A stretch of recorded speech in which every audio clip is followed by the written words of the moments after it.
Psalm 139 says that we're fearfully, remarkably, wondrously made in the image of God. The Bible does two things. It prescribes and it describes. So Psalm 139 is a description of how God makes humanity. You're made in your mother's womb before the foundations of the earth. And then he says that as you read through Psalm, it says that he cares for us so much that the number, we can't even count the grain of sand, Right. how much God cares for us. And I think that your identity is huge. And without it, you don't have a foundation on how to lead, on how to cope, on how to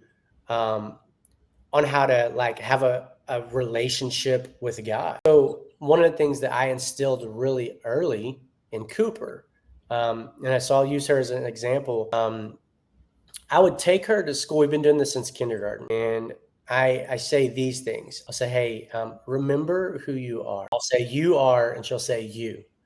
And I'll say, you don't have to be anybody else, but she will respond, you. And then I'll say, that's right. Love God, love your friends, respect your teachers and your coaches, and just know that God loves you just the way you are because he made you that way. So this has been going on since kindergarten. So we're now looking, she's going into her 9th grade year. And there's next year, I won't be able to practice this anymore because she'll be driving, which scares me to death.